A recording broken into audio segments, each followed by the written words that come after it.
Which wide receivers can help you win in Week 14? We're here to tell you with our must starts and must sits. Don't forget to hit that subscribe button before you're done. All right, Chris, let's get to it. Who's the first receiver you're feeling pretty good about this week?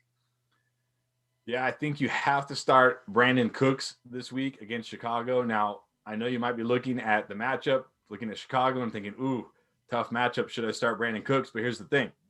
Chicago, for whatever reason, I don't know why, has been struggling against receivers lately. Over the last 4 games, they've allowed 5 touchdowns and 3 100-yard games to receivers. We saw what Brandin Cooks did last week. Even after he had to leave the game for a time being with a concussion, he still had a great game. I know Kiki Kuti had a monster game too, but Brandin Cooks is the number 1 receiver. No Will Fuller, no Randall Cobb. I talked about in the running back start sit that they're not going to be able to run the ball. I think they're going to throw it a bunch. Don't be scared of this defense. It hasn't been very good lately. It won't be very good this weekend. Brandin Cooks in line for a monster week. Yeah, and we were all over Cooks last week. You know, the matchup was great, but unfortunately limited, like you said, because he had to leave the game for a while. But don't give up on him. I know some people are you're disappointed that he didn't smash last week. Well, it doesn't mean it can't happen this week. I do also like Antonio Brown. All Tampa Bay receivers must be started this week. Number 1, they're going against Minnesota Vikings, and that cornerback trio that they have is no match really for any trio of wide receivers in the NFL at this point, but especially you got Mike Evans, Chris Godwin, Antonio Brown. All of them honestly might be top 20 receivers. This is going to be a back and forth matchup between these teams. Minnesota actually fighting to make the playoffs somehow, believe it or not, after the way they started. But I feel like Brown is actually going to get the best matchup here going against probably Jeff Gladney, and he's just been struggling. So you got to get Brown in your lineup. I feel like he's at the very least a wide receiver 3 this week. Like I said, could be a top 20 receiver. Yeah, I totally agree. Love all the Tampa Bay receivers this week, including Antonio Brown. And then I'm going with a guy I went with last week. I pumped him up quite a bit. It worked out well, and that's Corey Davis. Had a monster week 13. In fact, I think he was the highest scoring wide receiver, if I'm not mistaken. He was. But now, I talked about how good that matchup was against Cleveland with no Denzel Ward. Well, the matchup this week is even better against Jacksonville. I can't even name one player in the Jacksonville secondary, and that's not even a joke. I can't name one of them. I don't think anybody in the secondary was even starting at the beginning of the year. They're allowing over 200 yards in 5 of the last 6 games to wide receivers. The only team that didn't hit 200 yards was the Browns, who had 190, and at least 1 touchdown in each of those games. I know A.J. Brown is still the guy. Even though Corey Davis had the bigger game last week, A.J. Brown is still the guy, but there's enough here for both of them. Corey Davis can have another monster performance this week. So if you started him last week or if you grabbed him last week to start him, keep riding him into week 14. Yeah, it feels like not that long ago we were talking about Corey Davis as a potential waiver wire ad. And if you picked him up, I mean, that was the smart thing to do. This is definitely a pickup that could pay off the next couple of weeks. All right, I'm going to go with a guy that might be the only receiver left standing in Carolina. And as of right now, that's Robby Anderson. You might have heard there's COVID going around now in Carolina.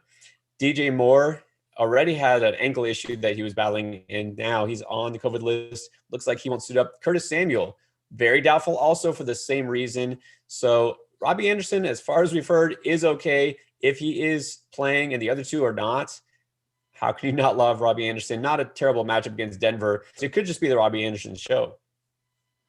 Yeah, and if all that isn't enough in his favor, AJ Bowie also suspended for the rest of the season related to the Will Fuller, Bradley Roby suspensions. So I don't even know who they have in the secondary that can even remotely shut down Robby Anderson. You got to think he's going to have at least 10 targets in this game. So anywhere you got him, lock him in. And then my final must start is a guy you talked about on your waiver wire video, and that's Collin Johnson of the Jacksonville Jaguars. If you haven't noticed, the rookie wide receiver over the last 2 games has 14 targets, 162 yards, and a touchdown. What do those 2 games have in common? Mike Glennon started both of them, and guess what? He's starting again. He seems to be, Collin Johnson, that is, seems to be Mike Glennon's favorite target. And Tennessee, not only are they bottom 5 against wide receivers, but their games average a combined 57.1 points, which is the highest in the entire NFL. Their games are absolute shootouts. There should be tons of scoring on both sides in this one. So if you picked up Collin Johnson and you're debating between him and some other kind of fringy wide receiver, I would 100% start Collin Johnson. Definitely agree. This could be the start of him emerging as an every week starter, maybe their number 2, even number 1 target going forward. And then my last must start, I'm going to go with a guy that I probably talk way too much about. Also mentioned him on the waiver wire video, but that's Allen Lazard. It's not too late because number 1, he's the number 2 target behind Devontae Adams, tied to Aaron Rodgers. That's a good thing. Okay, I know he hasn't really done a whole lot the last couple of weeks working his way back from that surgery, but 18, 23, now 50 yards. Okay, but those were actually pretty tough matchups. This is Detroit. Going against Detroit Lions, you know that that defense is no good. They allow the 8th most fantasy points per game to wide receivers. This is the time to trust in Lazard. Don't look at the recent results. Look at the trend. Look at the fact that he has great upside, not just this week, but also the next couple of weeks. So I feel good enough that I can start Lazard at least as a 3rd receiver. Yeah, he definitely seems to be trending up. Took him a little while to work back from that core muscle injury, but seems like he's been trending up lately. And like you said, against Detroit, tons of chances for him in this one. All right, so there's also some guys trending down, some surprising names here. Chris, tell me about your first must sit. My first one is JuJu Smith-Schuster. If you look at over the last 3 games, he has 19 catches, and you say, okay, he's catching 6 passes a game. That's good. Yes. But he only has 84 total yards in those 3 games. He's averaging 4.4 yards per catch. There are running backs. In fact, there are tons of running backs that average more yards per catch than 4.4. For whatever reason, Big Ben is only targeting them at the line of scrimmage. He's not getting those downfield throws, so he can't pick up those big yardage plays unless he breaks like 3 or 4 tackles, which he hasn't really been able to do this year. I know he scored a touchdown a couple of weeks ago, but outside of that, he hasn't really been putting up very many big games. I don't think he's going to do it this week. It's not necessarily a tough matchup against Buffalo. In fact, Buffalo's not even really that strong against slot receivers. It's just the fact that even if he catches 7 or 8 passes, he's only going to get you like 40 or 50 yards. So just no upside here, especially in a week where you need upside. I'd be looking somewhere else. Yeah, it's like Juju's not even running past 10 yards. That's just how they're using him. That doesn't do it for fantasy. All right, so my first must sit, a guy that personally love, think he's going to be a great receiver in the future, but I've got to think Jeudy is just not 100% because you looked at the last 2 weeks, he's only been targeted 5 times. All right, and it's not like they didn't need to pass the ball. Tim Patrick had himself a pretty nice game last week. He's been the number 1 receiver all year for that team. But Jeudy, I just think he's not right. He's been questionable the last couple of weeks. I feel like he's out there almost as a decoy. So I just can't trust him. It's not a terrible matchup, but Carolina also, isn't the worst against receivers. Don't know that this is going to be a high-scoring game given what we just talked about with the whole Carolina situation. So I have to back off of Jeudy. Yeah, I really hope it's just an injury thing because I really like the player and I want to see him do well. And then my final must sit is Rashard Higgins. Now, if you picked him up after the Odell injury and you've been sitting there with him on your bench wondering what's going on, you saw last week and you're thinking to yourself, this is it. It's finally happening.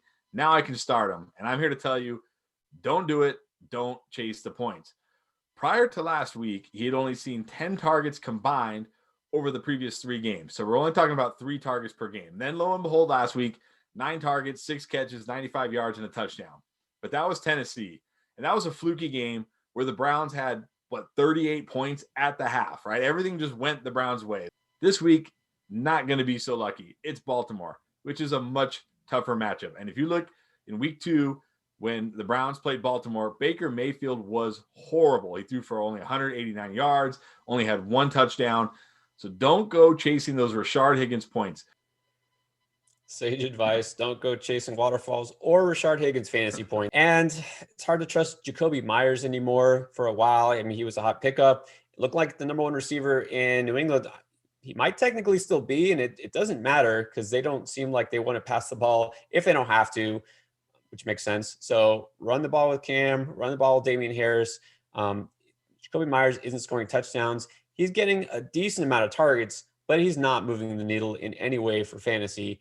Hasn't had more than 5 catches in a game, for the past 5 weeks. It's the worst matchup possible against the Rams, which we always talk about, right? These cornerbacks will shut a good offense down. So I think it's pretty safe to say Jakobi Meyers doesn't belong in any lineups anywhere. Yeah, the Jakobi Meyers run was fun for a while, but Cam Newton last week had 69 passing yards and they won 45-0. So you're right. They're going to run and run and run and run and run and run. So no, can't start any pass catchers, and especially not Jakobi Meyers. Yeah, last week they didn't pass because they didn't need to. This week they won't pass because they won't be able to. That's kind of how I see it. All right, that does it for Start Sit for Week 14. Again, fantasy playoffs are here. Good luck. Don't forget, we got you covered with all our other videos. Don't forget, hit that subscribe button, catch all our latest, and check out our other videos for other positions as well. Good luck in Week 14.